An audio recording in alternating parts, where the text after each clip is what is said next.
All right, you're asking for it, so here it is. Listen to this.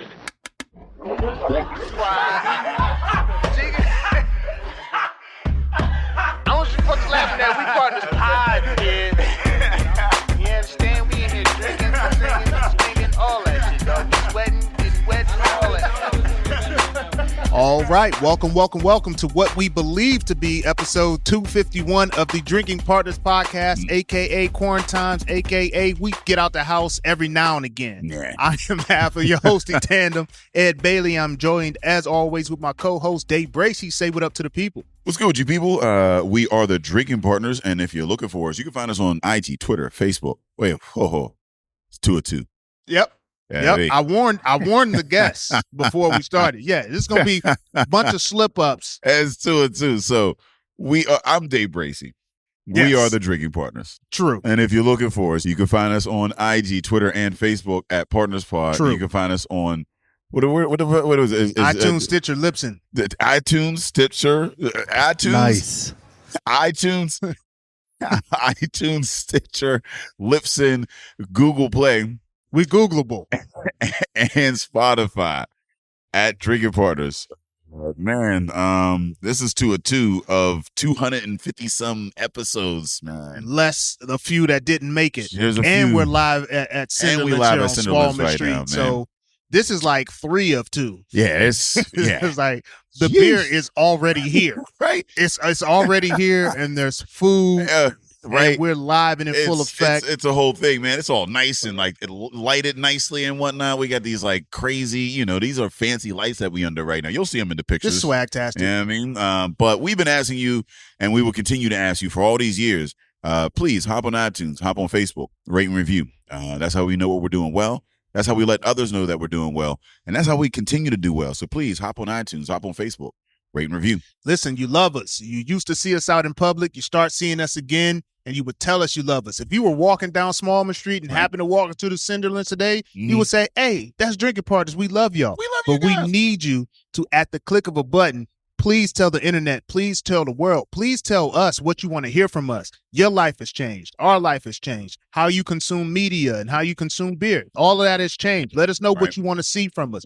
Give us some feedback, all right? And as always, 251 plus however many odd episodes, However, we've been saying, we will continue to say, in lieu of rates and reviews, if you decide you don't like the internet and you see us and you want to show us love, we do accept shots of Hennessy, yep. and we have stepped it up 2 shots of Glenlivet. Mhm. Okay, so Bring that Please. scotch on. bring it on, because we getting a little bit more than we had before. All right, so Mhm. show us love. Just like we getting shown love down here, we got food in front of us. We We down got at Doritos. Cinderlands, We got house-made Doritos. You can make house-made homemade Doritos. Doritos, seasoned tortilla chips. Right, yeah, I mean, I don't know if that. I mean, there might be some copyright type shit going on with that. Yeah, I mean, so That's these why are- we say these seasoned are tortilla chips. Yeah, General Mills, turn the podcast off now, please. No, these are seasoned It's cinder seasoned chips. mild ranch. I don't know. I mean, what's the? Well, why you got to throw a flavor to? Now you done thrown extra. So these are seasoned cinder tortilla chips, Cold Ranch. cold ranch. ranch. Okay. Let's go with Cold Ranch. All right. We down here and we getting shown much love because we're here with other festival lovers. Oh man, Festival lovers. I think that'll be the title. Buzzy, write it down. Title this episode, no matter what 251. number it is. Festival lovers. Festival lovers. And we're lucky to have on the podcast, we have Paul Schneider, head brewer and partner of Cinderlands Brewing, and we have Aadam Soorma, Mr. Beer, a.k.a. head of marketing and The guest coolest man in experience. Pittsburgh. The coolest dude. He gets like random headshots on what looks to be a mountain, but he might have just been in Blonnox. We don't know. But he's head of marketing and guest experience at Trace Brewing, one of our favorite spots. We got 2 of our favorite spots here in the building. Right. Y'all say what up to the people so we can get this started. What's going on, everyone? Hey, it's Adam. Thank you for having us. Adam's coming in he's coming in muted. Yeah, soft. Coming in muted. Man, I knew I would every time. Yeah, Nah, every this time. is big, man. We are happy to be here. Thank you for hosting us. Thank you for bringing out these seasoned tortilla chip, cold Ranch. room temp ranch. So what's going on? What's going on with Cinderlands? What's going on with Trace? Like we gotta get it because I think it's been a while. We had Cinderlands on We Ed have and the had, Bird. yeah. We definitely had It Ball was at some point. yeah. Jamie and I went on early on. We were still, I think, Fooder House only. Well, it wasn't even called the Fooder House then. It's like a time That warp. was just it. Oh, that was Cinderland. You know what I mean? Cinderlands. Just Cinderlands. Yeah, just our. We only had our Butler Street location. We're up to 3 now, but I mean, my head is 100% in Pittsburgh Mixed Culture, the festival we're throwing with Trace right now.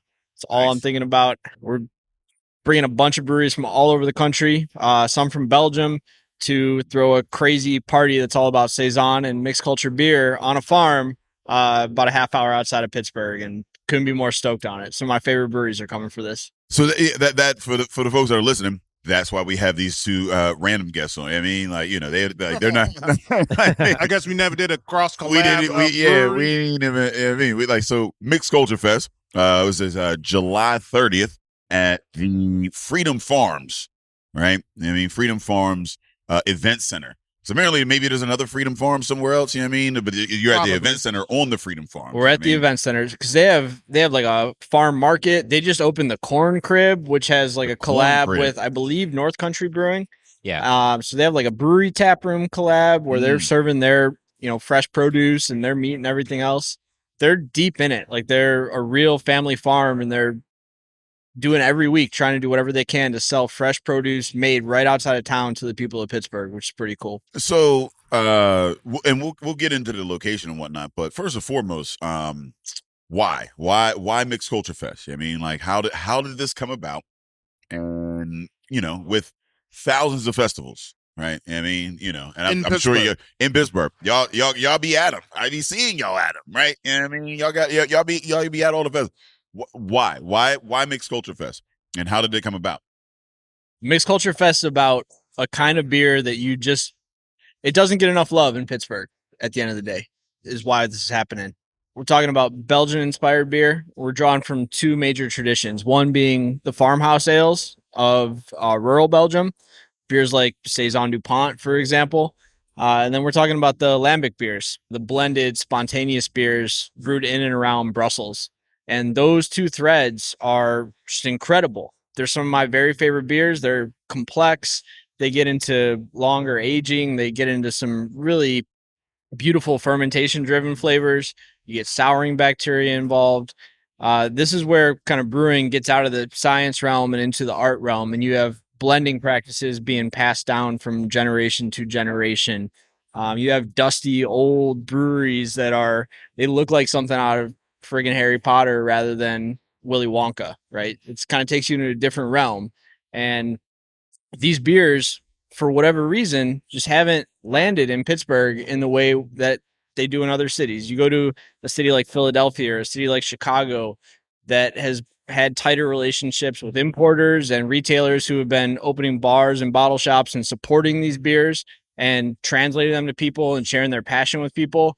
And we haven't had it here so much in Pittsburgh. So we're trying to be that missing link between this brewing lineage that we love, these beers that we adore, and a community of beer lovers who just haven't found it yet, right? So we're trying to get people from hazy IPA, from fruited sour, from barrel-aged stout to these awesome beers. You mean cities where fries on a sandwich ain't the fucking go-to, right? I mean, that's what you gotta like, when you're talking about flavor adventures, Pittsburgh, you gotta kind of like lead them into, right? I mean, so I get it, right?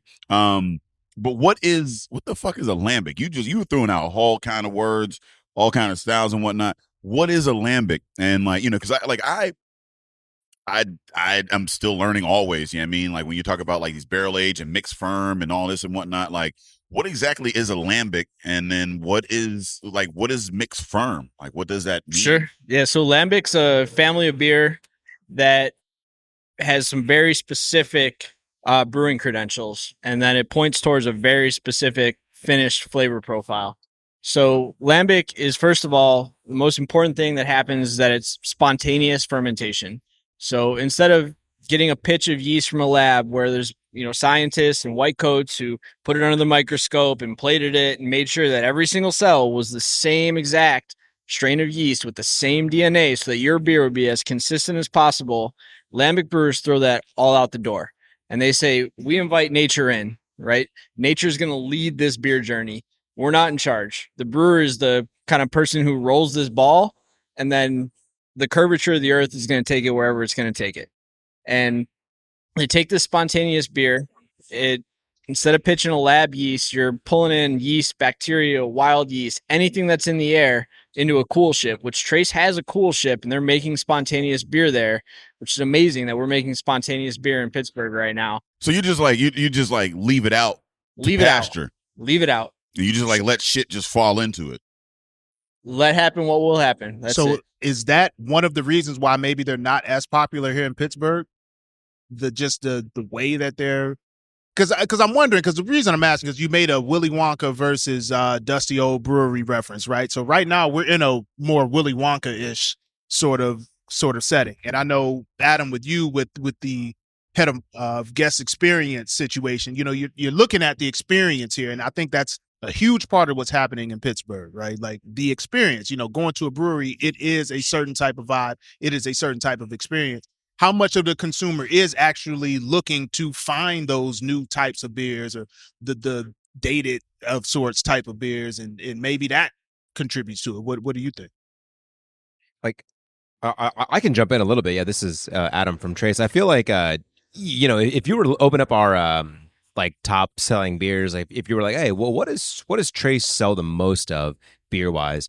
Without a doubt, it's hazy IPA. It's trendy, it's hip, it's selling super well right now, and that is what it is. But to Paul's point about giving this style more love and giving this style more of a platform to exist, like if a guest comes into Trace and says, hey, you know, I heard you have Food or Saison. I heard you have just Saison in general. Or I heard you have a Cool Ship. Is any Cool Ship beer ready yet? And we get to have that conversation. That's like a pretty minimal interaction. I think that it happens once in a while. It happened this morning, but I was giving a beer tour, so that's a little bit of a different audience. But when I think about the conventional guest walking in and the experience they have, and they want to talk about a wild ale or a mixed fermentation beer or a mixed culture or a Saison, it's not happening daily, and it's only happening a little bit each week. So a big purpose of this festival is to just shine a big old spotlight on that style, including what Paul said about spontaneous stuff that is just not happening, you know, regularly here. It's happening. There's 48 breweries in this county, 3 active Cool Ship programs. Right, so it's pretty small. Okay, so we have the casual craft consumer, and they can get a little bit of education here. That's good. I think that's actually dope. I know, like, I think there's been 1 or 2 breweries, and we've had a ton of breweries on that have mentioned lambics. Lambic itself just sounds like some shit that came out of a elephant tusk, or on like. It definitely doesn't sound conquerish. You know what I mean? Yeah, like it's like a feast. Lambic. You know what I mean? Let the lambic flow. You know what I Like, mean? Like only once you conquer a castle, Right. that's what you drink. The family that had castles had lambics, and everybody else had ales. Is that is that true? You had to work your way up to a lambic. You know what I mean? This ain't that poverty brew. So how did this come to be, right? You know what I mean? Like, you know, so Saisons happen, you know what I mean? Like lambics happen and all that, right? I mean, like, but how did Mixed Culture Fest happen? Like, you know what I mean, who was having the conversation? Like, where was the bright idea? Where was the light bulb moment? You know what I mean? Like, where did this come from? Well, I mean, I think it was at Beers of the Berg last year. You know, you end up kicking around kind of behind the brewery booth with your friends and catching Drinking up hams, and like, drinking hams. That's what everybody Drinking know. You go behind a motherfucking bar in the brew fest, they drinking hams, as is tradition. And I ended up running across Zach and Aadam, and separately, I said to both those guys in a moment of, you know, 5 hams deep brilliance, you know, we should let's do a festival about like Saison and wild beer. Like, we share those values. It matters to both of us in the long term that people understand and love and care about these beers. And it's not going to happen just by chance. It's not going to happen at the pace we need if we're just doing what we're doing. Like, we need to throw an exclamation point on this family of beers. So let's do something. And that was kind of the kickoff. And then we just got like a text thread going from there and kicking it back and forth, and eventually got together at Trace and kind of talked about what sounded cool. Yeah, that's exactly it. A lot of folks have asked where the inspiration came from. And I remember Paul texting Zach and I saying, hey, man, it's Paul from Cinderlands. I want to throw a Saison festival. And it was a simple, like, 1-sentence text. And I looked at Zach and we're both at Trace like, hey, man, this sounds pretty dope. Like, you want to go in on this? And as we put the meat on the bones, so to speak, it was just like, all right, cool. Pick a date, pick a time, pick a venue, form the entity around what we're going to do, and then start chipping away at who we're going to invite and how we want to put it together. It just started really with Paul talking to us. We are both committed to Saison and we're committed to this style. And that word, like commitment, when I think about locally, I was having beers with Katie at Coven last night, and Katie is committed to Saison. And I had a beer with Zach at Old Thunder, and they released to Saison, and he was like, "Yeah, we're committed to this style." Not that other breweries are not committed to it. I mean, they'll maybe pump one out now and then. We had a good chat with Andrew at Dancing Gnome, and he was like, "Yeah, we do it now and then." But that commitment to that style, that was important to us. And with Paul's relationships with other breweries, Zach, myself, Dave, a lot of us, we started thinking about, like, who's committed to this style, who is, doing it year round and would want to travel to Pittsburgh, Pennsylvania to pour it. And that was kind of how it all came together. We got breweries coming from Washington. They only make Saison. They only make mixed fermentation Saison. Yeah, Fair Isle, Garden Path. You won't find anything else on their menu. That's all they make. And they find interesting ways to do that with their local ingredients, working with local farmers, and they're bringing it here to Pittsburgh. It's never been drank in Pittsburgh before, ever, which is super cool to us. So, I mean, I got a couple of questions. First, you say chipped away, like who to invite. And I mean, it's an impressive list. I don't even know how, like, you even chip, like, it's a pretty long list. Yeah. I mean, it's a nice, so like, one, how did you come about, like, the guest list and whatnot? Made them write essays. Right? Like, Saison sound like an essay situation. I mean, you got a Saison Fest. I feel like you got to have a degree or some shit to get in. So first, how did you, get, find your breweries and whatnot? And then two, with the art, right? I mean, because you're looking at, like, am I right in saying that they got to be, like, in photos and whatnot or whatever? Or is that just because I know Saison is a yeast. Well, but not even. I mean, Saison's a whole mindset, right? Like, I'm gonna say, I got a book on the bookshelf. I got a book on the bookshelf, man. I'll send you home with it. It's a whole mindset. It's a vibe. It's a whole thing. It's the idea of brewing with what was locally available for the people who were working the farms in rural Belgium before we had good methods of keeping beer clean. Yeah. As we would say. So the way that Saison brewers kept beer clean so that they could drink it months after it was made, and that's where this all comes from. Like, right now we can make beer, we can ship it out. We don't have any beer older than 30 days in this brewery, right? Everything gets drank and it's gone. But the brewing season in pre-refrigeration times was pretty short. You couldn't brew in the summer and expect to have good beer, a couple weeks after it was finished, because it would be sour, it would be nasty. So brewers all over the world had to deal with this problem, and the people in Brussels and the people in rural Belgium dealt with it in different ways. In Brussels, they intentionally made the beer go sour and dry and funky, and then blended old beer with young beer that aged in barrels for a long time to hit a profile. So they're always blending. That's how lambic comes together from the spontaneous beginning. It ends with blending. So you pull different casks of different qualities to put them together and create a whole that from year to year is fairly consistent, but those barrels might have been way off from each other. And then the Saison brewers, they did it by making it exceptionally dry, exceptionally bitter, and exceptionally fermentation forward. And that's where we have the Belgian Saison that we brewed in our archive series that showcases classic styles that we think don't get enough love. That's a classic Belgian Saison, much in the design of Saison DuPont, which is the kind of like North Star of that style. So, I mean, farmhouse ales, mixed ferm ales and whatnot. Saison itself, that's a yeast though, right? There's like Saison yeast? There is a yeast there's several yeast strains that you can purchase that are single cell strains that you can make Saison with. And they were, pulled from Saison DuPont. They were pulled from Blaugy. They were pulled from like a French Saison brewery. So it's like champagne.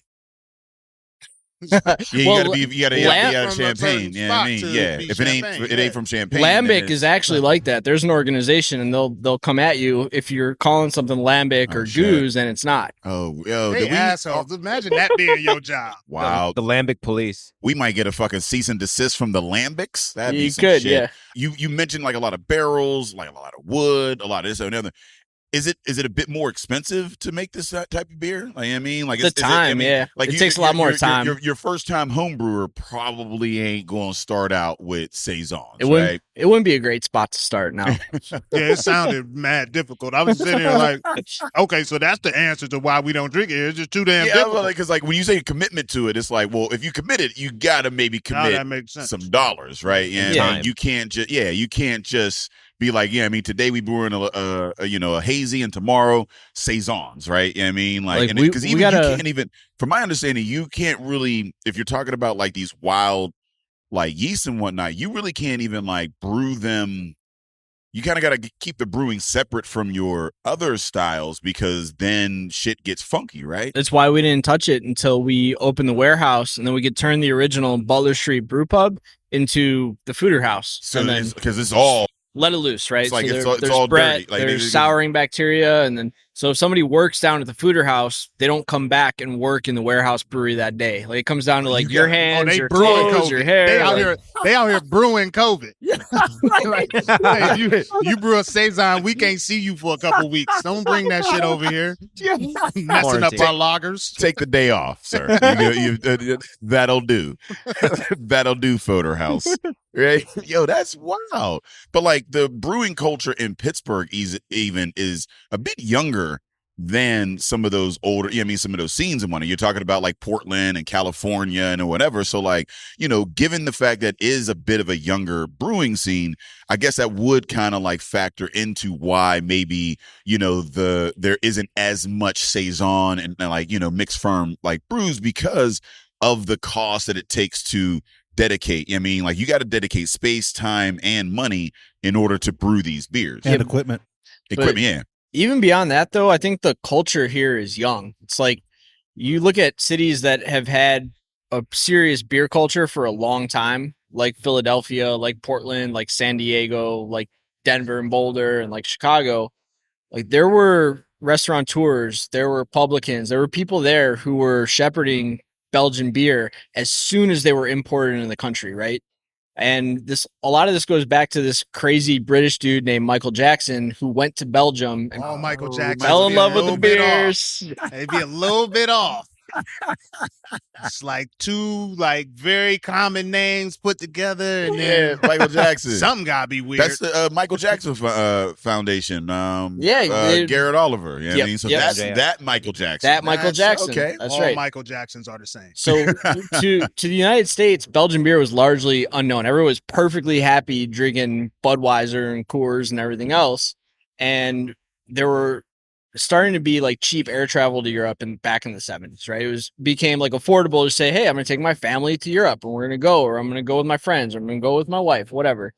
And people would come back with a taste for the incredible characterful beers that they had there. And they'd be like, seriously, like this is all I have to drink? Like I can have a Bud or a Coors and like that's my choice. And I was just in Belgium and I had a Duvel and I had a Saison DuPont and I had a Boone Lambic and I was drinking Hansen. I feel like that's the way. Like once you get outside the United States, you go anywhere, you come back, you be looking at shit different. Like, yes, what we doing? Well, the United States is a derivative of the other countries, so they got the real, the raw, real, yeah, straight raw over there, and then we got all the shit that we can mass produce and make affordable somewhat. So you're gonna see a lot more style and shit like this. I'm sitting here listening. I'm thinking so geographically again, Pittsburgh. Like what can be a style that is intrinsic to Pittsburgh? Because we're gonna always have to go out to a space that has different climate and whatnot. And so I don't think we tasted it yet. I don't think it's happened yet, Okay. honestly. I think if that day is to come, if it comes, I don't think it necessarily needs to come. I don't know that there needs to be like a beer that is specifically Pittsburgh, but I don't know. I don't think it's out there right now. Do you, Adam? I mean, I would say like when I talk to folks about Pittsburgh beer, I point back to Iron City and some of the lager tradition. But to your point, Ed, like with Saison and with the stuff that we're bringing, Yeah, it's a younger culture of craft beer drinkers, and that's totally okay. I don't think Paul and I are saying it's a bad thing. It's just it is what it is. We just don't have the longevity of Philly, Denver, Asheville, New York, Chicago, Portland. We took so much inspiration from Allagash, and Allagash is based in Portland, Maine, not Right. Portland, Oregon. So Portland, Maine. Yeah, that and- fucked me up because I went up there and I was thinking I was going to the other side of the country. That was a real short flight and it was cold.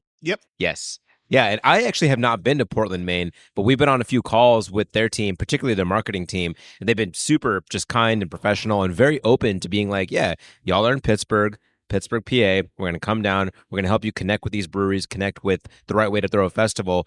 And we genuinely look up to them. We admire what they're doing on the wild side, the cool ship side, the clean side. Paul and I both love Allagash White. I've never met anybody in the industry that doesn't fucking love Allagash. Like, yeah, I mean, they're just one of those like, Mount Rushmore type breweries. that, Rob like- Todd would be up there. Yeah, That's Rob. right. Yeah, Rob Todd. Yeah, I mean, His yeah. face.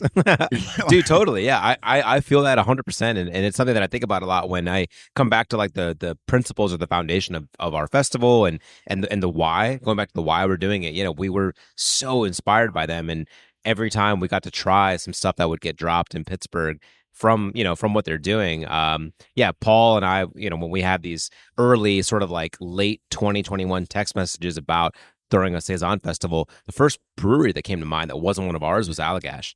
The first brewery that we reached out to. Right? No brewer has done more for Belgian beer in America than Allagash and Rob Todd, bar none. Yeah, I mean, we had No a other chance- way to think about it. Really. Yeah, we had a chance. I mean, that there's actually a little Rob Todd podcast at some point, some episode or whatever the fuck of Drinking It Partners. was one of them. Yeah, I mean, there's some episode with Rob Todd on there in a tiny house and whatnot. We were drinking, booze with snow in the cup and shit. It was a whole thing, right? We got to hear the history and like how like Belgians weren't really a fucking thing until like Rob just like he had this obsession. Sheer force of will. Yeah, I man. mean, It's and like just, he was like, gonna make it a thing, no matter what. Made it a fucking thing, and then it became. Yeah, I mean, and like it's wild because like again, as younger drinkers and whatnot, like like Blue Moon, it was always a thing. I mean, it was always been around or whatever. I mean, you don't realize that style didn't exist. I mean, like until something like I mean, like Robert came in and was like, "Yo, this shit ain't even here. What are y'all doing? All these fucking loggers." And I love loggers. I love lager. But the style ain't too bad. I mean, like so. It's wild that y'all got Allagash to hop on. So how did that come? How did y'all get? Well, Allagash relaunched in Western Pennsylvania right before COVID, right? So we had met a bunch of their team who had come through for that launch right before they did it. So Allagash White was coming in. I had heard about it from our friend Matt Antrim, who works for Fuhrer Wholesale, and that's their wholesaler. And he said, Allagash is coming. They're coming to town. Allagash is coming. And then yo, that shit. Yo, man. Yo, motherfuckers was real excited in the brew scene. Yeah. When Allagash was coming. Like every time I like talked to somebody, they was like, "Did you hear Allagash is coming?" I was like, and to be honest, I ain't gonna lie, man. I ain't know who the fuck Allagash was. I ain't know what the I mean, like Allagash. I was like, "What is this? What are y'all talking about?" And then I had it, and it's like easily one of the best fucking beers I've ever had in my life. Like it's just easy, just drinking. Like it's a nice introductory beer, right? Like you can hand that to anybody, and whether you like, I mean, you got to kind of have like beer a little bit or whatever. I mean, but like it's not overly like I mean, like even with dad beers, right? Like lagers and whatnot. Like it's malty, It's and coffee. like I mean, yeah, I mean, like, but like with Allagash White, like it's soft and it's a little bit, and it's not overly clovered or anything like that. Because that's the thing about like Belgian. Sometimes they get a little bit too much on this side or the other. It's just so soft and delicious. Like it's a good drink, not even a good beer. It's just like a good drink, like right, like you can eat it with food and shit like that. Like it's just, and it's not like aggressive or like pretentious even, right? Like, I mean, like it doesn't hit your palate like, yo, I need you to get this fucking flavor. And it's just like, listen, man, we just having a conversation. We just here. We just chilling. You know what I mean? And that, like, I had it and you could drink loads of it, right? Yeah, I think you captured Allagash White perfectly. That's it. It's totally approachable, but it's 100% quintessentially Belgian. It brings in that fermentation character that has phenolics. It's one of the key features of Belgian yeast. Phenolics. phenolics. I was gonna let it slide. I was gonna let it go. And he threw it out so casual. Like I was like, oh, all right, I'm supposed to know this. Phenolics. I'm supposed to know this. All right. So when yeast ferments, the aroma compounds that it produces are two major classes. One being esters, and those are your fruity flavors. You can get peach, apple, tropical flavors in some cases. And they named it Esther? Those are esters. Yeah, no H. Hold the I used to H. date a Esther. Really? She was fruity. Ain't nobody on this podcast used to date an Esther. Yeah, listen. If you did, was it legal at the time? Did you date a phenol too? Nah, no feel. Esther. That sounds Yeah. like the name of a cat or a species of cat. I mean, she was. I feel like the name Esther was one of the, like a Beatrice, right? I It's mean, a it's one of those Gertrude. names. It was not ever her time, right? She was outside of her time at the time. See, I mean, Esther was never the one. She was never the baddest in the club. nah. Fam, Esther is born at least 40 years old. There's no 20-something-year-old Esther. What are you doing? You don't know what you're gonna get with it. No, you know what you're getting with Esther. It's gonna be Social fruity. Security. It's gonna be Social Security. It That's could what be you're getting with apple. Esther. It could be pears. It could be guavas, Mango, mangoes, pineapple. Right? I mean, you don't know what you're gonna get with Esther. banana. Right? Shit, she was bananas. I give shit. She know what the fuck. Listen, but yes, Esther's, and then there's She don't have the phenols. internet. then there's phenols. Esther, he got the internet. I didn't doubt she do. Oh, sorry. But then there's the phenol. So what is the phenol? So phenol is just the other end of the fermentation flavor universe, and it's spicy, it's earthy, it's everything from white pepper to clove, and then it also includes a lot of the Brettanomyces produced flavors that get you into kind of funky territory where you're I talking. love funk, man. Yeah. You get any funk on this afterthought beer we opened? Wait, are we gonna do that on here now? Because Yeah. I was waiting. Yeah. Well, No, that's why that's like those are my favorite like sours. I saved a little So I bit. guess there's like All right, what I is just it like? saved it for no reason. There's like the kettle sours, which are mostly like they taste more like fruit and just Right. sour or whatever. But these fucking like the funky sour, like I Yep. love the funky shit. You know what I mean? Like Right in that's here. the like what makes a sour a funky sour? How do you get that funk? So the funk all comes from Brettanomyces. That's this yeast that's named the British yeast. That's what Brettano, the Brett part, British, right? And they named it One that. of the few things they did well. Yeah. You know what I mean? They named it that. It was a flaw in beer, essentially, right? You didn't want that funkiness at the time it was discovered. People were just getting into microscopes, just Much getting like into Britain, single most cell motherfuckers cultures. Don't want them in there, but they there anyway. You know what I mean? And what they were trying to get it out, because what it does, it'll ferment a beer forever until there's nothing left in it to ferment. It'll ferment through the sugars. It'll start getting into the hop flavors, the polyphenols, all the stuff that you typically wouldn't eat. Brettanomyces will just keep eating forever under intense conditions, right? And it throws off some crazy flavors. Some of them are funky.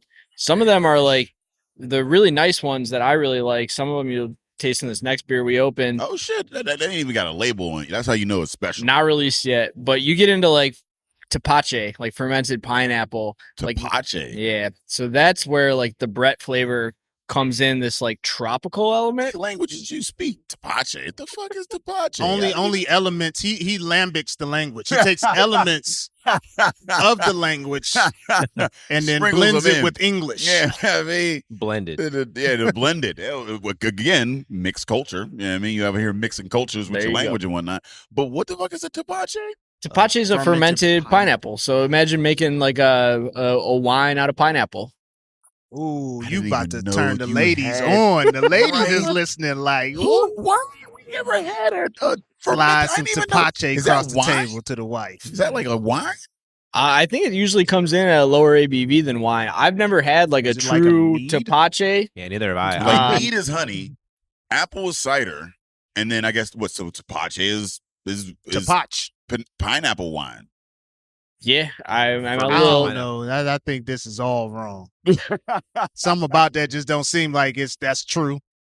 I just don't think you just came to that and it didn't exist. I mean, I don't Too know, good to be man. true. It's either liquor. It got to be. It ain't beer, right? Because they ain't throwing the No, barley and malt. As far So as I know, literally no, it's just fermented. It's a fermented fruit. pineapple. Yeah, so that's so a it's a wine. wine. It's a wine. And lower, I think it comes in lower ABV because wine grapes they have a ton of sugar. They're super dense with sugar by the time they're harvested and fermented. They got a lot of sugar, but I don't think they get to that same level. Oh, I ain't even know. Yo, Tepache, where the fuck you get Tepache at? Latin America. You ain't Sounds got about right. You ain't got a spotter out here to be getting the Tepache? No, but if you find one, let's go. Yo, listen, man. Now I'm on a hunt. Yo, if anybody listening right now, if you got a Tepache hookup, let me know. You know what I mean? We on the hunt for some Tepache. They ain't coming off that. we just learned the word. Right. They listening to the podcast like he don't deserve it. I mean, like, man, we gotta go to the Mexican restaurants or something. Adam was talking about commitment. Now we got to mention Tepache on 5 straight episodes. And then maybe. Somebody gonna come up. I'm on the hunt. Tepache. Yeah. All right. So then the phenols. We were talking about the phenols, the phenolics. The earthy, spicy, white pepper, clove, etc. You know, Hefeweizen's a beer that's more familiar to people than some of these Belgian beers we talk about, right? More people are familiar with the Hefeweizen. That's known for having the banana ester and the clove phenol. It's banana and clove. That's what Hefeweizen's all about, right? So they don't actually put clove in that shit? No, that's all from fermentation. I really thought motherfuckers was out here cloving the shit out of they like beers. I'm like, why so much clove? Like why? The yeast throws that all off. That all comes from fermentation. Some shit just clicked because I'm pretty sure people have said that too. I forget who we had on. They were talking about Hefeweizen. I fucked that up. But they said that.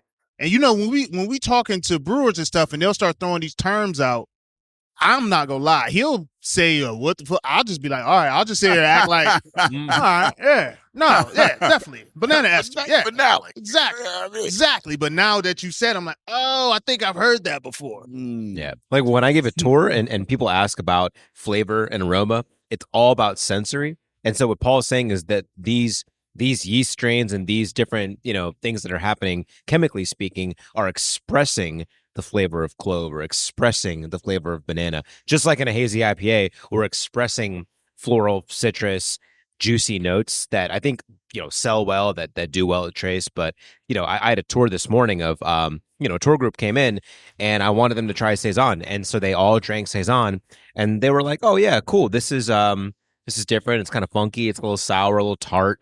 I don't think they were Saison drinkers. I think they were mostly lager drinkers. They were a little bit older, that they were coming in from out of town. Yeah. It's cool. I mean, I was like, I want you to try some different stuff. Their tour today was like Trace, Hop Farm, Abjuration, and Penn. So a pretty diverse group of breweries. So I thought to myself, all right, you're going to try Saison here because you might not try it the rest of your tour. Right. And I wanted them to hear that clove or that, that ester. And my thought was, I want them to understand that this is a flavor expression or aroma expression, not exactly throwing clove into the beer, So do you have to bottle these differently? Like, or do you have to, how do you? They turn out a lot better when you do, right? So both the beers that we have on the table right now, this Afterthought, they ain't come in cans. They ain't, I don't think I've ever had a Saison in a can. It's always been like in some kind of bottle and shit. I just thought it was because they wanted us to feel fancy. Well, he was talking about the what is the Brettanomyces that eats through? It's like beer acid that just the colonizer yeast.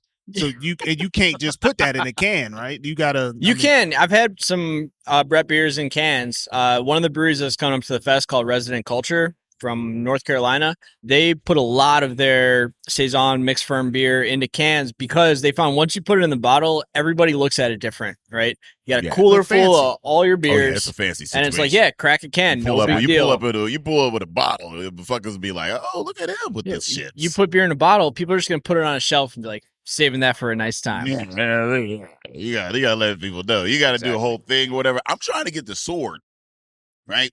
Saber. Saber. Pop the top. When they just like cut that shit off. I'm trying to get that training. Is there a training for that? We were doing that last night, actually. You were? We're talking about, we wanted to do a video with saber and bottles in the cool shit room. That shit going. Where do you get your sabers at? Is there a saber store? Like, how is there a training? Like, how do you get into sabering? Take a look at that saber on Zach's hip. Yeah, I don't know. We were sabering. We were walking around like a fucking samurai. Well, we were sabering this bottle from Side Project. Trevor and Katie from Coven, they had a little a show. It was a Lawrenceville art crawl, And after it was done, we were trying to saber beers. There was glass everywhere. I mean, we definitely. See, that's what I'm saying, man. You gotta register your Like, saber. they gotta be some training or class or something. You gotta They gotta register be- that, man. You can't we holstered that thing. You can't just have that in his holster. If it's holsterable, open carry sabers. It was sharp too. It had some Yeah. weight and girth to it. Like I held it and I was like, damn, this is a big saber. And I wasn't ready to saber any beer. But Trevor was saying that it's easier with a cork and cage. I think you might know more, Paul. I mean, I've never sabered anything in my life. I mean, you've been you're sabering, beheading Paul? the beer. Nope. You don't be sabering, you don't just when you got friends over because they already know you make beer. right? Like, So you gotta fancy it up. you when they gotta up coming it up. over. Well, I don't know if you guys recall, but me and sharp objects in my hands, they don't go so well Oh, together. Yo, listen, man. They were talking about at the festival last year. They were like, some guy poked himself, cut himself. He was trying to get the tent down or whatever, and just stabbed himself. And we had a medical emergency, and then and they had to get it. And I was like, yo, what the fuck? And I didn't know what the fuck happened. And it was this whole thing. And Kat was telling me the story, and everybody was like, oh my God, it's medical emergency. And then Paul shows up, he's like, oh yeah, that was me. I'm like, yo, what? what happened? Did you cut yourself a barrel and flow? Yeah, I cut myself last year, barrel and flow. No. still That might have got been Fresh Fest. I don't know the legalities of that. Yeah, I mean, I don't know what the last statute year of we was- limitations is. last year we was- last year we was 2019 still Fresh flowing. Fest. It was last year, but I mean, listen, I don't know. It might have been even another event. I don't even know. Hey, I don't know what the statute of limitations is on things, but continue with your story. So I had my team out there. I had been out at a different event the day before. So some other brewers were there. I was just coming in to help them break down. I was going to take the van back to the brewery, unload everything, let everybody just get on their way, have the rest of their Saturday night. So I get there, everything's closing down, everything's good. We're kicking our beers, taking them off. All right, fest is over, last call. I grab my multi-tool, like a Leatherman, out of my pocket. Leatherman, yeah, you gotta keep your leather. man. Another thing that should be registered. It should be. Yeah, and I shouldn't have got a license for it, it turns out.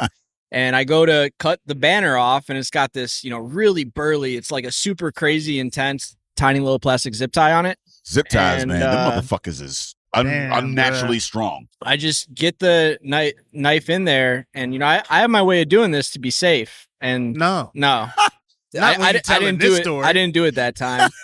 So I wiggle it in there. It's a lot tighter than I would have tied the zip tie, Nick.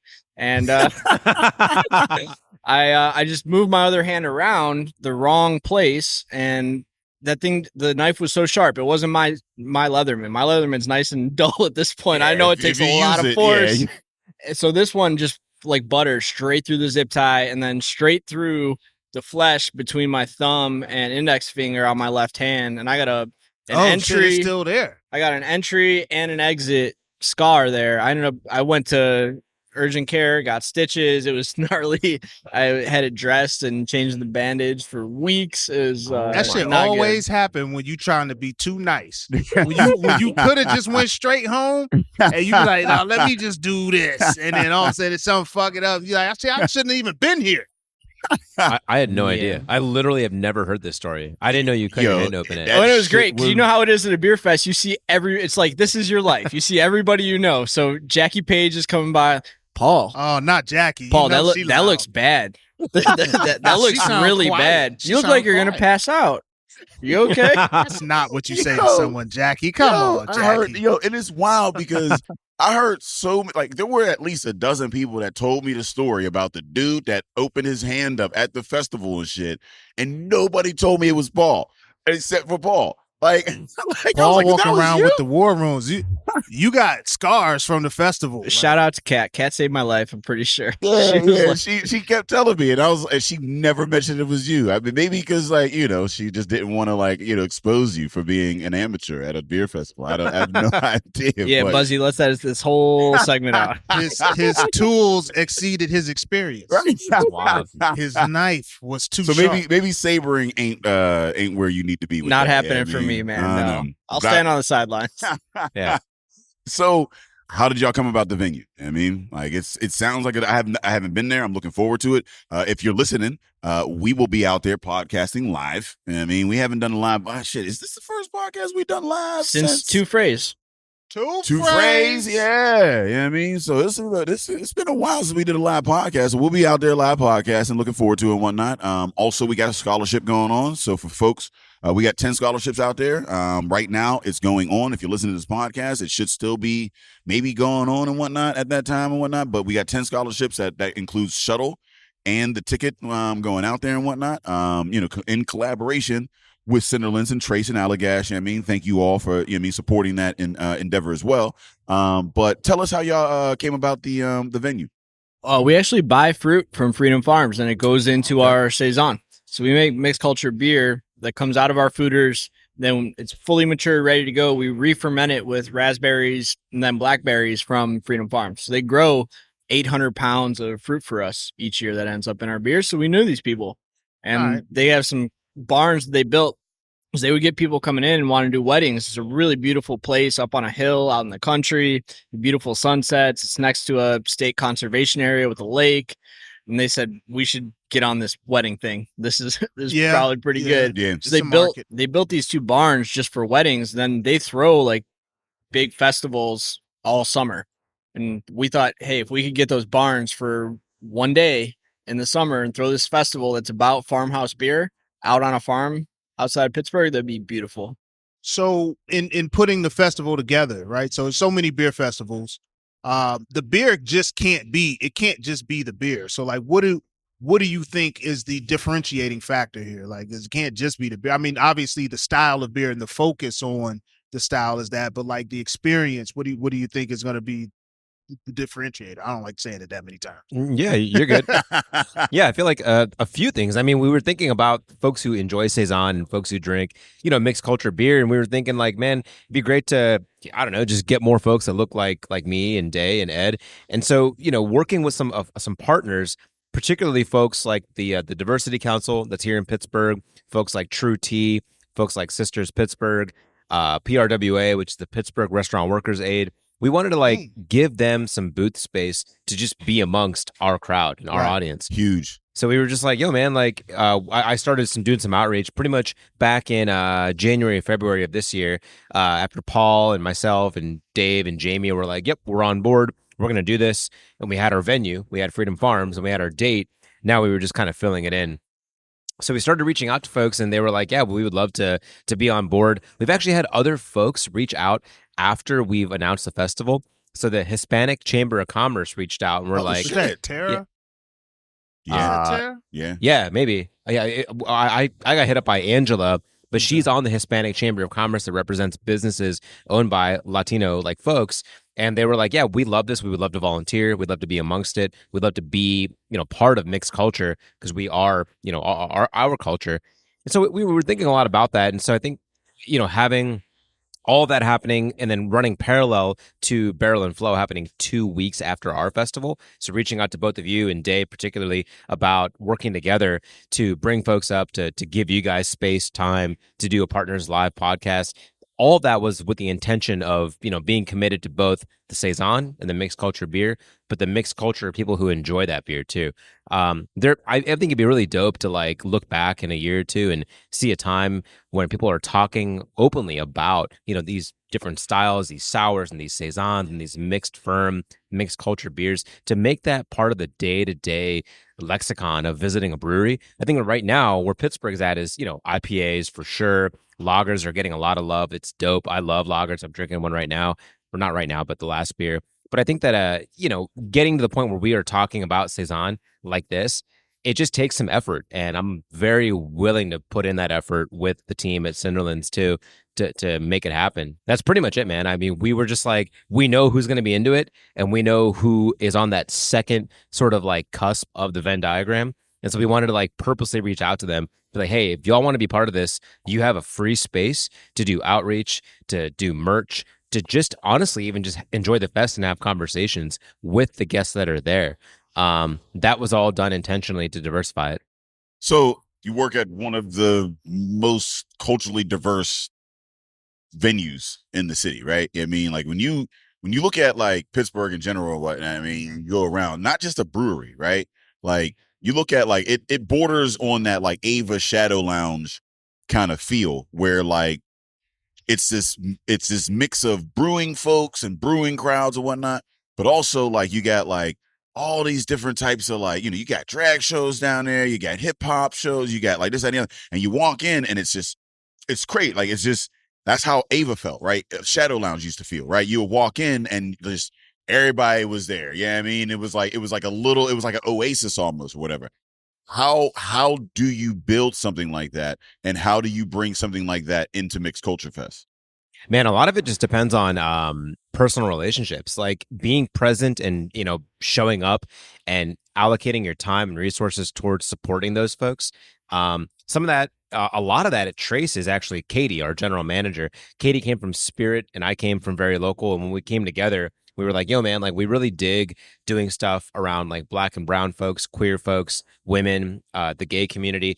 All of the programming is done intentionally with that in mind. But I would say for mixed culture, when Cinderlands and Trace came together to do it, Paul's talked a lot about like Brett and various like lambics and all these things that we love about beer. I think that what I wanted to bring to it, because I don't brew, I've never brewed, I'm purely on the marketing side, was those relationships where you build trust and you build that sense of community with folks and say, hey, we're doing this. So a funny example is like when we reached out to the DJs, we were talking to Slim, we were talking to Femi, we were talking to Jellyfish and talking to Paula Lockwood. As they've been promoting it, maybe I needed to be more clear because I was just like, hey, we'd love to have you on board for this festival. And so they've been promoting it as, Trace Brewing is doing some like Freedom Farm Festival. They haven't even used the word Pittsburgh mixed like culture. a hippie festival. Listen. It's not even a bad thing. That's artists. Yeah, I mean, I like, love that. we like that. Just you. They're gonna be a part of something. They're gonna get half the information. They're gonna only read the email right before they fucking gotta leave the house. Like, I mean, literally, yeah. And I wasn't even mad about it. I mean, they go promote it. How it, man, how many shit we still get called Fresh Fest. Yeah, I mean, motherfuckers like we going out of the Fresh Festival. Yeah, I mean, totally. It's like, so I mean, it is. Yeah, I mean, but they, shout out to Slim. He just fucking killed it yesterday. Yeah, at the event that we had in Homewood, down there with the farms and whatnot. And like, he is. Yeah, he has 3 gigs that day. Yeah, no, yesterday. yeah, he was like, 3 gigs in a row. I'm leaving, I'm going to another one and whatever. And then Femi, shout out to Femi, she was on the fest 2019. Yeah, I mean, like, I mean, it's she's awesome. They are amazing, man. Yeah. That's an amazing lineup. When Paul and the team and both of our teams gave me the kind of the creative freedom to curate that side of the entertainment, I purposely reached out to the folks that could do what they do super well. Slim's community and Femi's community. Jellyfish completely nails it at P-Town and the whole queer community being a collective. And then Paula is a bit of a funny one because Paula does these like 90s synth pop dance parties at Spirit under the name Pineapple Hands, and her her residency is called Hyperbop. And dude, Hyperbop is its own element, and she's Asian. She's an Asian woman. I don't see very many Asian women DJs in Pittsburgh. That's true. Right? That's real. DJ Tapachi. Yeah, I was about to say, man, that's I mean, she now needs to upgrade to the. We might have to get her some Tapache. There was an Asian DJ at what the fuck was the After Hours Club or whatever. But I heard that like they brought her in the town and whatnot. Was it Formosa, like Stephanie or Bamboo? I don't even know, man. All I know is she was fucking killing it. Yeah, I mean, I was like, and I was surprised because I was like, oh, this like a, I mean, it's like Asian woman, like, I mean, on the ones and twos. But here's the thing, man. They're good like, at everything they do. Yeah, man. Like if she doing it, is that okay to say? Like, I mean, I don't know if it's a bad stereotype. I mean, like, I don't know, but I mean, ultimately, I was like, yo, like. She was fucking killing it. You know what I mean? And like, and I'm actually like looking for, that's like a really well curated like music side of things and whatnot. Yeah. I thought about it as a function of the venue and the crowd. We know, who we speak to in terms of beer. But when I think about like the other sides of it, Slim does hip hop, trap, rap, R&B. Femi, kind of in a similar vein. Then you've got Paula doing her synth pop thing, and then Jellyfish is all disco. So I thought, let's try to hit those 4 different like elements spread across the day. Hopefully, I think that they'll have a good time. They've been promoting it. They haven't fully grasped the festival concept, but they know us because we do a lot of events with them. Yeah. And when I reached out, it was an easy yes, which was dope. But I was like thinking to myself, like, man, maybe I should have been more clear that, I was like, this is at Freedom Farms. This is a collaborative beer festival. Y'all have your space, your equipment, your time, your sound, like do your thing. But I should have been like, this isn't a Trace party, Yeah, right? I mean, This but is like a beer festival. it's a first year event. You know what I Right. mean? Like folks are gonna, you know what I mean, or whatever. Like, you know how many times we got tagged as like Black Beer Festival? You know what I mean? It's like, oh, I'm going to Black Beer Fest. Like, and it's like, we actually have a name and it's Yeah. not nearly as generic. But thanks for coming. You know what I mean? Like, you know, it takes time, right? Yeah. I mean, but no, it sounds like an amazing like lineup music wise. Y'all got the beer, y'all got food coming in there. Yeah, I mean, I guess I can talk a little bit about that. So the one sort of flagship obvious food choice was Cinderlands. Cinderlands has a banging kitchen. Listen, we over here. Yeah, these I motherfucking just these. We Ed, just give us a ate. burger review. Yo, well, if you don't that- hear me on this podcast, that's because the burger was good. Yo, that is the best fucking burger in the city. I've said it multiple times. It's I've great. gotten hate Thank as a you. result of saying that out loud, but ultimately, it's the best fucking burger in the city. Yeah, I mean that smash burger. It's got like fucking like it's like, how do you pronounce it? Wagyu, Wagyu. Wagyu, Wagyu. Swagoo. Swagoo. Swagoo. Yeah, I mean, it's got the beef. It's got the motherfucking butter pickles on it. It's got It's a burger. It's got it's the beef. homemade cheese, right? Y'all be making the cheese in the back. Make the American cheese. We make the bun. You're making cheese in the back. You know what I mean, I didn't even know you could make cheese in the back. I thought you had to have a whole facility for cheese. Yeah, I don't know if you make it cheese. How you making cheese, They making cheese in the tuck- back. in the tuck? Yo, How big is this place?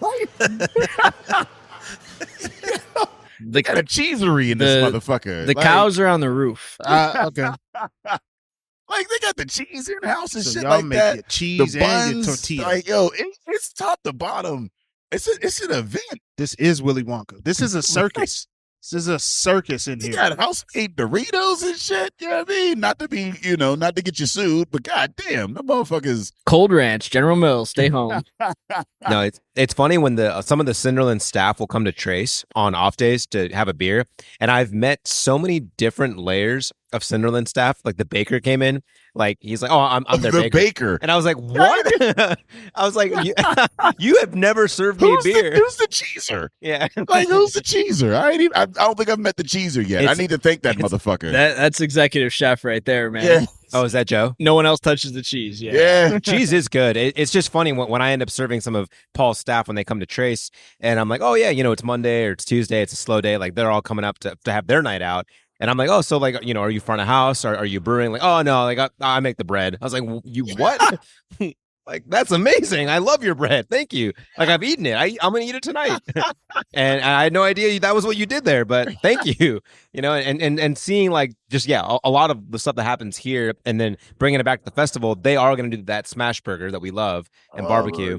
Everybody gonna be sitting down. Yeah, it's I mean, you can We're order not them we're and not you putting any just sign chairs the there. lid. It's all right. I was here Friday and I had plans for the night.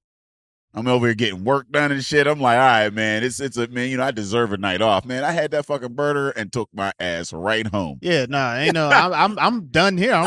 I'm waiting to wrap up here and I had that burger. I'm sitting there like, damn. Lay my ass right down, like, And it's not a huge burger either. I don't know what all you packing into that burger, but god damn. Oh yeah, and they be having like the secret burgers over at the photo house and shit. Yeah, I mean, like I be seeing that online. I'd be like, oh shit, maybe I'll take my ass down there for the secret shit. You know what I mean? You might have some little tapache, little soaked in tapache. You know what I mean? A secret burger is a test of will. You gotta want it to get through that Man, thing. them motherfuckers is a burger on a burger. You know what I mean? Some of them literally are. Yeah, no, them motherfuckers don't look. They ain't for the faint of heart. Yeah, it would be 3, maybe 4 meals for me. I'm taking a look at my tiny frame. Yeah, it's a lot of food. You might be on top of that motherfucker. Yeah, I mean, like, literally. Yeah, it might be the Soorma. Yeah, I mean, It's I gotta so throw much Soorma- food. like, Soorma. Okay. super secret Soorma right? Burger Club. That's on the secret menu. So we got the smash burger there. We're gonna do barbecue. We do a lot of smoked meat here, so we're gonna bring the barbecue to the fest. I ain't even know y'all. Listen, I I ain't ain't even gonna got lie. no ventilation that I can see to Yeah, be smoking. for those. smoking. But right, I ain't gonna lie. Right, That hood when I catches it all. find a thing that I fucks with, I fucks with it. So every Yeah. time I come here, I don't even know if I've had anything else on your menu other than the tacos on taco night because I was mad because it was Tuesday and I was like, yo, give me the burgers. Like, we don't do burgers. And I'm like, but I want a burger. They're like, no, you got tacos. And I was like, all right. And then it was good. You got the The one that's like crazy. It's got like you know what I mean? It's got like Fritos and shit on it. It's Oh, all kind yeah, of wild yeah. shit. You know what I mean? Cinderland style, yeah. It's Cinderland style. Yeah, I mean, like, yeah, no, that was all right. I mean, but other than the tacos, I ain't really had anything other than the fucking burger because every time I come That's here, fine. Keep doing what you're doing. let's Let's do do it with the us. burger. But y'all be smoking meats and shit. Yeah, we smoke meats. We have a smoker back there, so they're gonna bring out a bunch of pork and brisket and chicken and everything else, and you get the classic sides and everything, and we'll be doing that. But the other food vendors that Adam brought in are also great. Peter My Shawarma, which is our neighbor across the street at the Fooder House, going to be bringing some chicken shawarma and falafel. And I don't want to speak for him as to what the rest of his menu is going to be, but he does some great like fries and halloumi and everything else too. And then Taqueria El Pastorcito, which is like the Trace staple. It's going to be, Right. I mean, if someone can help us find some tapache, it'd probably be Jose. yeah, probably be Jose. Yeah, he specializes in those Mexican street style tacos, and with the it's actually done on a spit. It's like a spinning, Yeah, thing, and he shaves it off. It's the gyro meat. It's like, Yeah. I was gonna say like a But it's all chicken. Jocko, Yep. a gyro, but he's saying it was a taco, Mexican style. Oh, So it's yeah. like Yeah, gyro, it's al taco. pastor. It's like It's got al the pineapple pastor, on it. Yeah. He actually does have pineapple on it, and the word he uses is trompo, and trompo I think indicates some of the fat is left on the meat. God, But if you it's ain't, great. yo, what old boy said, man, if you ain't got fat, you ain't cooking. I mean, that's just, man, you get some good fat. Yeah, Jose is awesome. So yeah, those are the three food vendors. They're going to be Cinderlands handling burgers and barbecue, Peter My Shawarma handling shawarma, falafel, and za'atar and hummus, and then of course Taqueria El Pastorcito doing what they do best with tacos. We're pretty stoked. I think it's going to be. We were thinking like, how many do we need? I think 3 is a good amount. 3 food vendors. The 4 DJs that we're working with, and then of course 48 breweries. Woo! So it's a nice little list. I feel like it's going to be, a nice little party on the farm. You guys were talking about the list. Who are you most excited to try that you haven't yet, or somebody that you tried that you're going to see again? Like you're just down at the Vale. I don't know any of these. Like I'm Yeah, looking I at was it. I've looked at the list, and every time I see it, I'm like, is the Veil coming up? The Vale's coming. Okay, well then I'm excited for the Veil. Only because I went down, I was there, and I was like, oh, this is delicious. And that's what I had like a real like. So Mike Kaiser, He'll be here. We got Allagash. he pulled me like to the side. I was down there for CiderCon, which is another wine, apples and not pineapples. You know what I mean? But like I was like, he was like, yo, I'm going down to the Veil. You want to come kick it? And I'm like, okay. You know what I mean? Like what whatever. If Michael Kaiser says let's kick it, you fucking kick it. You know what I mean? He gonna go do some cool shit. And he was like, yeah, we're gonna go see the barrel program. So I was thinking like big stouts. You know what I mean? I'm like, oh, I love barrels, bro. Like, yeah, I mean, so I'm thinking like we gonna just be big stouts. And I ain't have not nary motherfucking stout. It was all like there was some ciders, there was like mixed firm, there was saisons, there was like, you know what I mean? And like, they were talking, and I learned a lot. So when I say I learned, they told me a lot. I only retained a bit of it. But like, there was like that idea of like, the barrels and how like there's whole cultures of the yeast that just live in there. And because, you know what I mean? And like how it varies, you know what I mean? Every time you pull it out, it's going to be a different thing. And like, it was a wild experience. It smelled delicious. Like I love barrel rooms, man. Like if you ever go in, they just smell like, I don't know, like this woody, just like fucking funky, like, you know what I mean? And we just sat there and we just get, and they were talking, we had like fucking blackberry shit and grape shit and apple shit. Like it just was all this wild shit coming out. No stouts, but I wasn't mad. I left and I wasn't even mad there wasn't any stouts. And I didn't even know what I was experiencing. But apparently the Veil is a big deal. As a mixed firm fan, this list is just crazy. There's so many good breweries on here.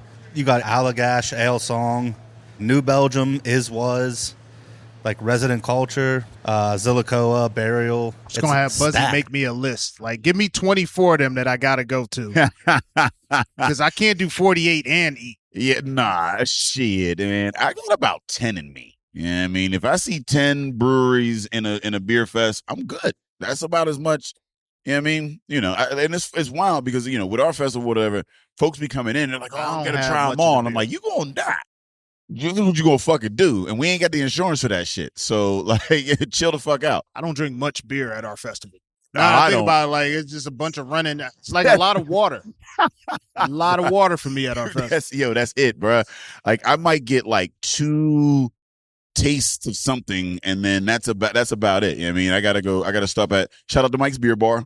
That be carrying the, they be carrying the shits. Last year, I got a chance to go down there and grab it, but at the actual festival, we don't get none of that shit. I mean, it's like a wedding. We don't. You seen the people come in with their printed out Excel spreadsheet of all the beers they're gonna try? They dead And they have a serious. clipboard, and they're trying to tick them all off. I was going to say, like, if somebody did, so Barrel and Flow probably has north of 50, 60, maybe 70 breweries pouring. Yeah, we got this year. I think we got like 75. Yeah. So if somebody did get through each of those, they'd be the second person to go to urgent care right after the festival. Because like that's a lot of beer, man. I know. Look at each other like that festival because it wasn't Barrel and Flow that you died at. I don't even want to be walking up to the brewer with a spreadsheet. Like, sorry, where am I? What do you have here? Yo, that's not even a fun person. No, What do you have here? They've they like made it a formula or like a video game. I saw that just a couple of times just at Beers at the Berg, and it was great. We were there. It's always the early session, and they're like one by one, man. And they're there. They have a purpose and a mission. They got to keep the line short. They got to get through all of them. They can't be waiting in the line with 10 people. No, I got to move on. It wasn't even hello or how are you. It was just like, so Woods, Saison, okay, Prism in Progress, IPA, dope. All right, I'll do just a little taste of each. I got to go. Yeah. And I was like, okay. You don't even get to enjoy the beer with that. You know what I mean? Like, I feel like it was like mouthwash. They just like, whoop. you need at least a pour, right? You know what I mean? Like now, like as workers of the festivals, and again, and listen, man, I just want anybody listening to this, stop pouring us fucking full beers, man. That shit is not cool. It's not fun. How many times I'm like, yo, give me a little sip, and they're like, here you go, and then like it's to the top. And now I'm like, and I'm not a wasting dude, right? So I'm gonna drink it. You know what I mean? And I'm gonna, but at the end of the day, I be shit faced because like every time I go and I'm like, give me a little squirt, and they like, here you go, here's 8 ounces. You know what I mean? It's like, but ultimately, like you do need at least that taster. You need that 4 ounces to give you a nice, like you gotta sip it, you gotta drink it, you gotta like, you gotta let it settle, and then you need another one, right? I mean, if you just sipping and going, fucking drink it. You know what I mean? It's a quest. It's not a situation where you're going there for the beer. It's a quest. Pokemon. You're trying to conquer. Pokemon. It's like mission accomplished. Yeah. I'm gonna conquer Barrel and Flow. Yeah. I'm going there. I'm gonna conquer Mixed I got Culture Fest. 74 to go, 73 to go, 72 to go. I got all night. Yeah. How much fun did you have today, sir? Right? Doesn't matter. It's like when do they do like when what was it the wing spot Quaker steak that had the wings steak, that was like super hot. It was like, yo, do the challenge. Like you ain't doing that because you like chicken. No, You ain't doing that because you like chicken. You eating that for a whole. You got a whole nother motivation. Ain't nobody sweating and enjoying that motherfucking chicken. You know what I mean? Like that's fucking ridiculous, man. It's a weird flex, yeah. Yeah. And we'll probably see it in mixed culture, certainly with the beer list and They like ain't gonna get seeing who's no coming. phenolics out there. They're gonna get all the They getting phenolics. all the phenolics, the I think they'll Tepaches. get See, every last phenolic there is. They hitting all the esters. Can we have Paul go over The this Barbaras? beer we're drinking now? Yeah, for sure. Oh yeah, no, I did want to talk about that because I It's tasted great. it and then I stopped because I wanted you to tell me what I'm the fuck getting I was like drinking. straight melon All right. out of this. That shit is phenomenal. All right, What is so this? this is one of those beers that not labeled yet. Even the smell of it is like, Not labeled. ridiculous. I hope we have this for the fest. We're like down to the deadline with the labels. Yeah, you should have this at So the festival. this is a beer we made at the Fooder House called Zizou, and Oh, this it's is a you. Okay. Fooder Saison, fermented in our fooders Saison recipe that's made with spelt and wheat and European Pilsner, laid up in the Saison for a long time with Saison yeast and Brettanomyces. And then when it was tasting ready, we took half the fooder out, blended it with half of a young Saison from Stainless that had some citrus leaning hops in it, like Motueka primarily. Motueka and Don't look at me like I know what that is. Motueka is I just want to make sure I ain't the only motherfucker. Motueka is You know I'm one of the All right. motherfuckers that don't know. I'm just in the cool thing is Motueka. there's a single hop Motueka IPA in town right now at Coven that you could go try. You could taste Motueka all by itself. I mean, like, no, like Ed got a degree, so I assumed he'd be a bit more educated than I was. Some shit about Motueka and shit. You ain't go to school with no Motuekas. There are a lot of Nigerians at Pitt. Yeah, see, yeah, That's what I mean. It's the closest I'm gonna get to that. Eventually, we got this beer blended with the young saison with Motueka, and we put it on like 4 cases total of lemon and lime that we peeled and zested here. So this is very citrus forward, and it's got the oak from the foeder just a little bit. That oak is fairly neutral now, but you pull a little bit of like coconut and vanilla from it, and it's just got this nice Brett funk to it. It's only been in bottles for 4 weeks now, so it's just gonna get funkier and over time. It is fucking. This is one of the best beers that I've drank all year. Like Thanks, Dave. I'm not shitting you on some like I mean like it smells ridiculous.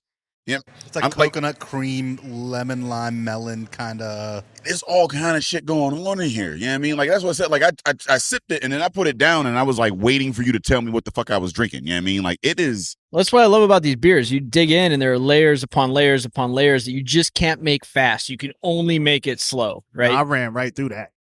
I ran right through more. that. Here we go. No, I ran right through that I one. saw the little unlabeled bottle and I was like, let me enjoy right that through shit, that. man. That shit is delicious and drinkable. And like, I feel like that's a beer you can give to somebody that so quote unquote doesn't like beers, right? Sure. Or even somebody that wine drinker, cocktail drinker. Yeah, or even somebody that likes beer but doesn't even know what a saison is or mixed firm or whatever. I feel like this is a nice introductory beer because like, there are some that are more like woody and like, some that are more like, bitter and things of that nature. Yeah, they can be bitter. They can be punishingly dry. Yeah, they can be dry. They can be all these things and whatnot. And like, you got to kind of like that, right? You got to be a glutton for punishment. I'm a masochist, right? So like, I like to be punched in the face with all kind of wild shit. But this is something you can just hand to somebody and they're like, this is a summer day. Everybody likes citrus, right? Yeah. So when you say you hope to have it at the fest, what would be a barrier to that? Like, are you waiting for it to do something else? I have my whole list, right? I have my whole list of. We have 6 beers in this series that we call Hill and Hollow, talking about the geography of Western Pennsylvania, the Western Appalachian slope. I'm going to take the last of this. All the fruit that we get out of this region is incredible, right? So you go up to Lake Erie, you go out to Adams County, you even go right here by Pittsburgh, and you get incredible produce. So we partner with 3 different farms to make fruit beers out of our foeders. One of them being Freedom Farms, the venue for Pittsburgh mixed culture. Another one being Three Springs Fruit Farm out in Adams County by Gettysburg.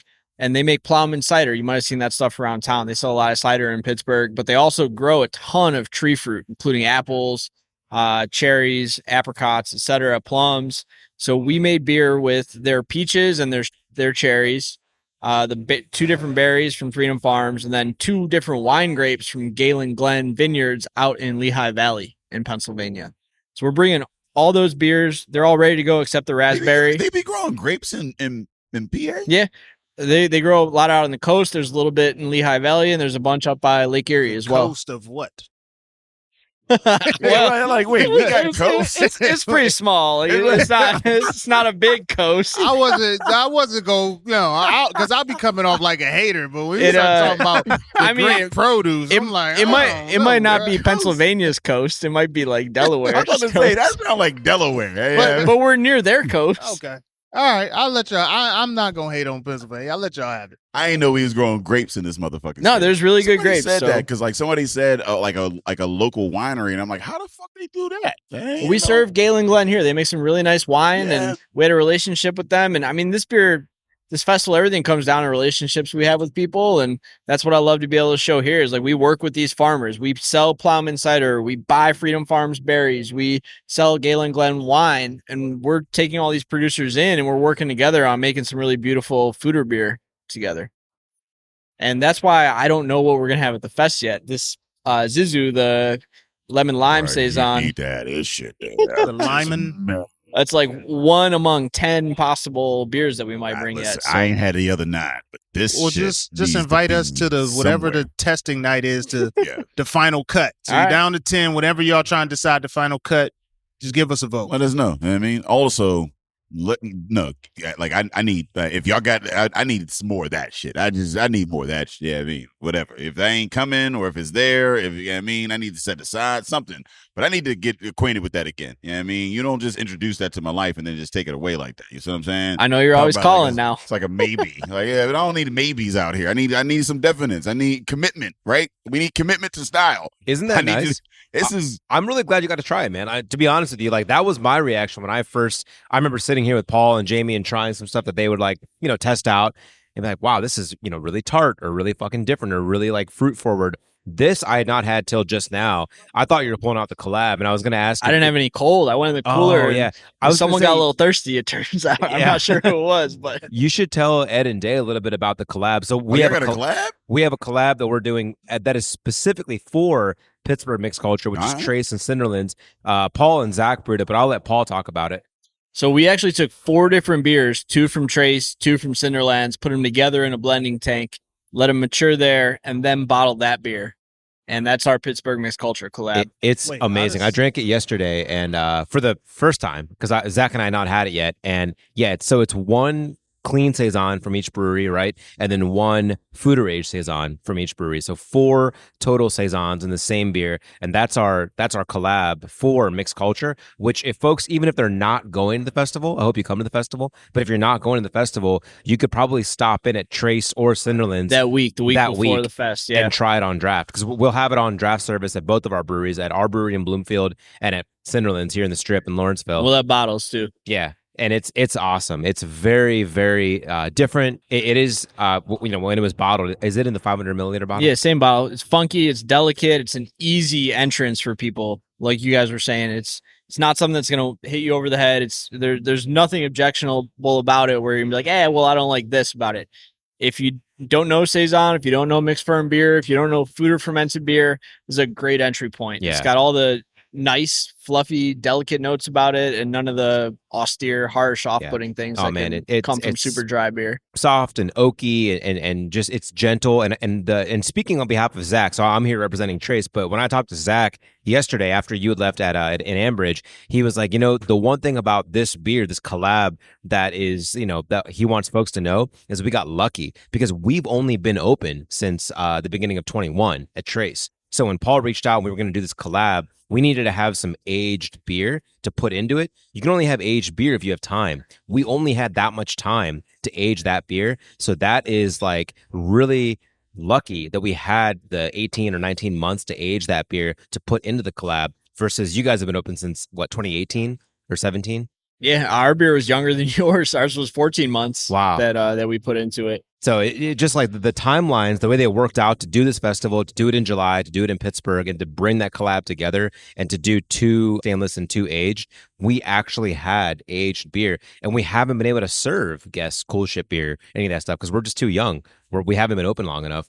But the collab came together, and Zach was like, "Yeah, I can't believe that like we just like threw it in, and we had it ready to go out of that foeder, and when we blended it with Cinderlands beer, and this is what we came up with. We got super lucky." So what is that blend process like? Is this just not like a cuvee? Like, is this like a mega cuvee or is mega this like cuvee? Pretty much. Like we started with what we have available. All right. So I met up with Zach and talked to Evan Thorson, who's our Foeder House lead brewer, and said, all right, so what do we have? What could we spare to go into this project? Because like I said, you kind of set these balls rolling and see where nature takes them. And what do we have that's ready at this time that could become a part of this, where we're not robbing ourselves in the future, where this beer was already directed somewhere else? And we said, all right, so this beer, actually the beer that we won a Great American Beer Festival gold medal in Brett beer, was called Greg. That foeder was tasting incredible at the time that we were putting this beer together. So we said, why don't we take some of that foeder and direct it towards this collab? Like, this is the best beer in our cellar right now. This is what we want to put in. And then we had a clean Belgian Saison that we modeled after Saison DuPont and mimicked their kind of grain profile, their fermentation profile, their hopping, their mashing, pretty much everything that Saison DuPont does, because that's the archetype of the style. If you're looking for a Saison to teach you about Belgian Saison, you go find a Saison DuPont somewhere, and that's it. So we had those 2 beers. Trace had some really beautiful foeder Saison. They had a stainless Saison as well. So it was like, hey, we have one of these and one of these, and we have one of these and one of these. Like, let's get those all in a tank together. So you start with kind of how much you have available of each, and then you figure out, you blend them together and say, well, all right, these should be in X, Y, Z, and whatever percentage.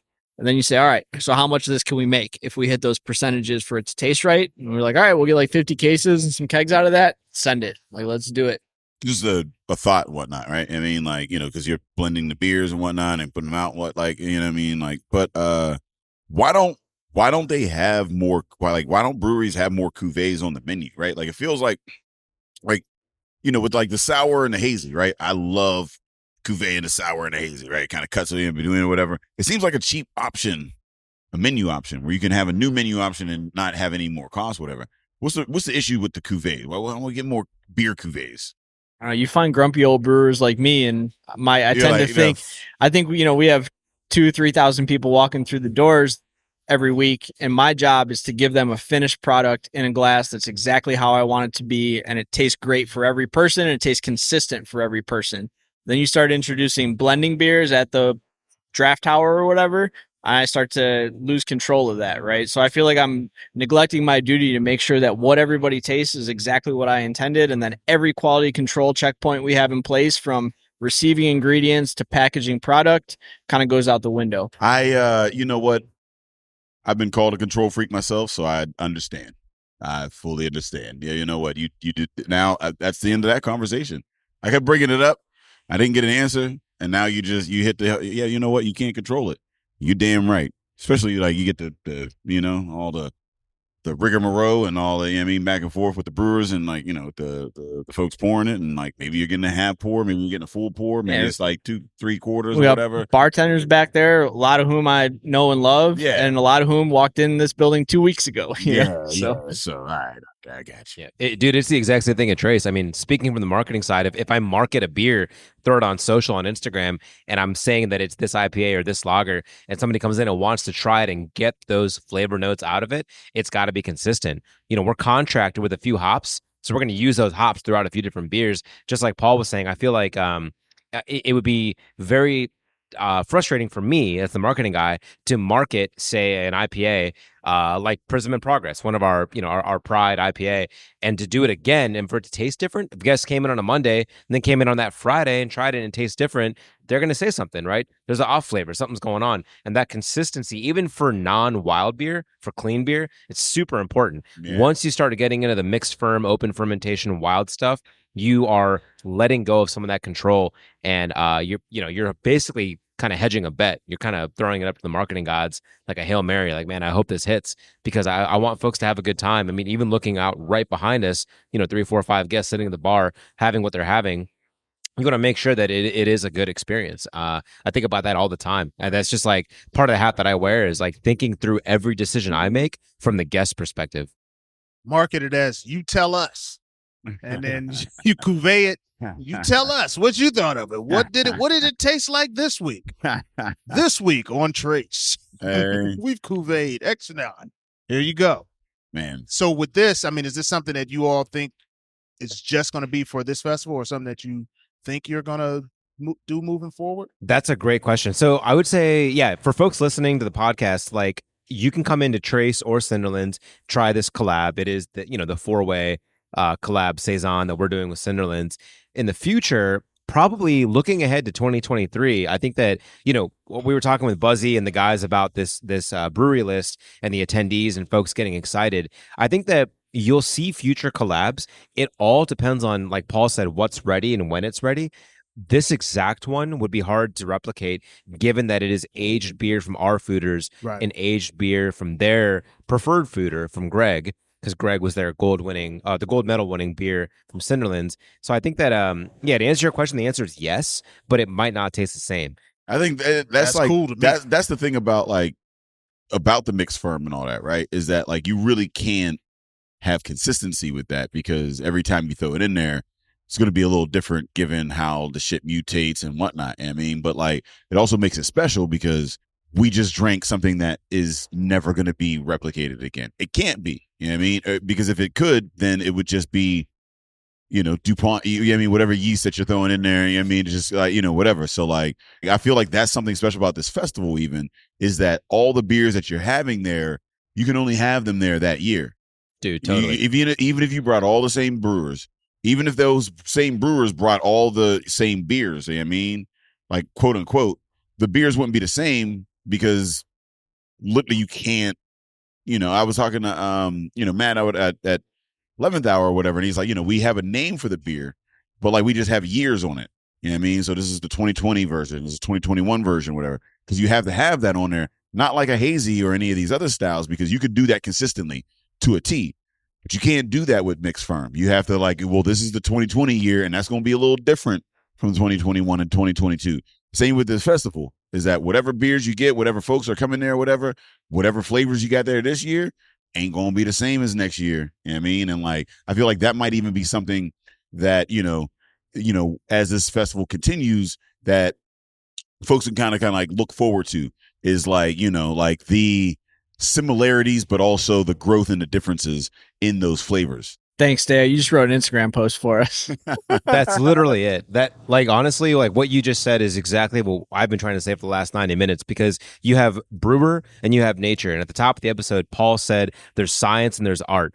Science has a right and wrong, and art has no right and wrong. And this is blending more on the art side than the science side. Science is brewing Squish here. Science is brewing Keller beer at Trace.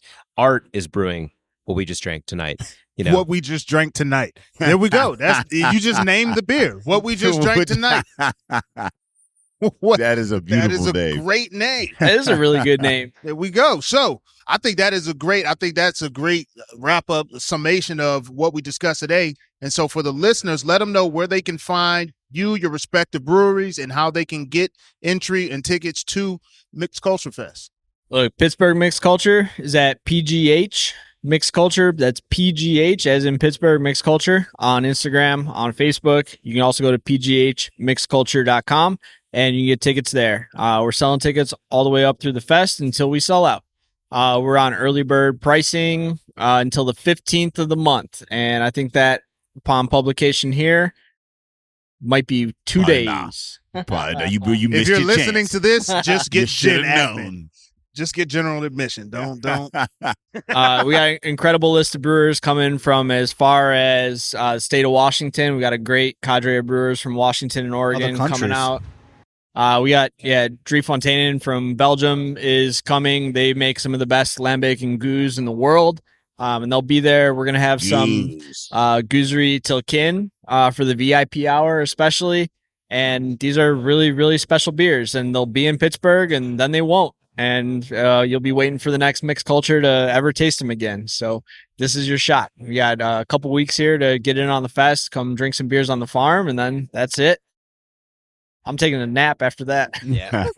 and how to follow Cinderlands too. Yeah, Cinderlands. Yeah, Cinderlands at Cinderlands Beer. We are located at 26 in Smallman in the Strip at the Cinderlands warehouse, the old spaghetti warehouse. We're sitting right now where the old trolley car used to be, where you come after your field trip to the Heinz History Center and slam a whole plate of lasagna and then go home to your mommy and poppy. And then we got another spot in Lawrenceville called the Cinderlands Fooder House, where we make all our mixed firm beer and saison. And then a little outpost tap room up in Wexford right now as well. So come see us at those three places and at Cinderlands Beer. And I guess for Trace, I'll keep it short, but yeah, Paul hit the Mixed Culture. It's pghmixedculture.com, and the social is just PGH Mixed Culture. I'm excited for folks listening to join us.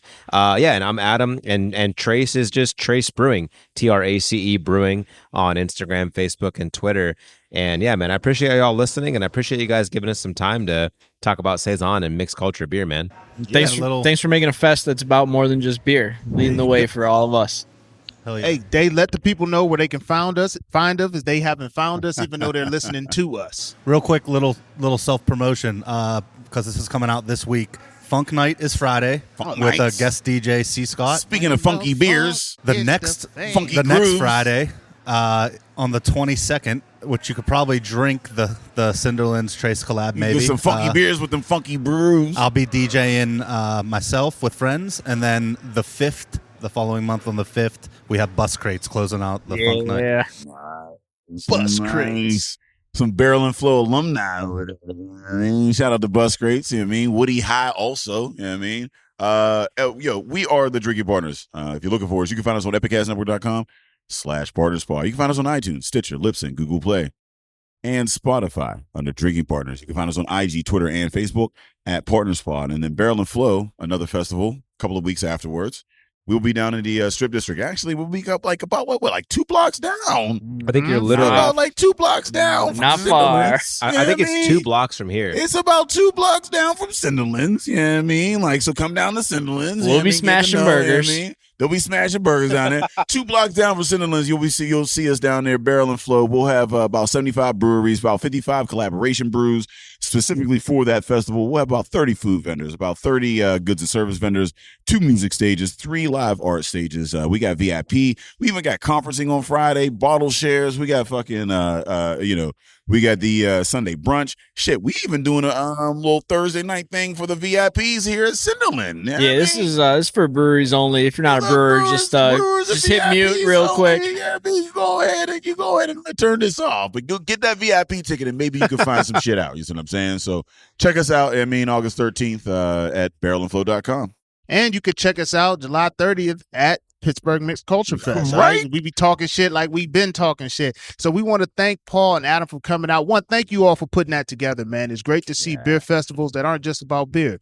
Growth, culture, all of that shit, man. We need all of that at the festival. And if you haven't heard, yes, it is a literal once-in-a-lifetime opportunity. Like, you experience it this year, you're going to experience something different next year. So make sure you get your tickets, man. As always, Drinking Partners is the crew.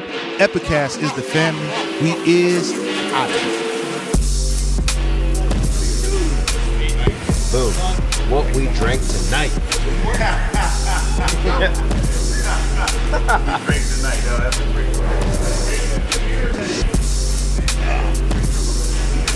Yeah, that's awesome. Yeah, Jay, I'm glad you got to try that.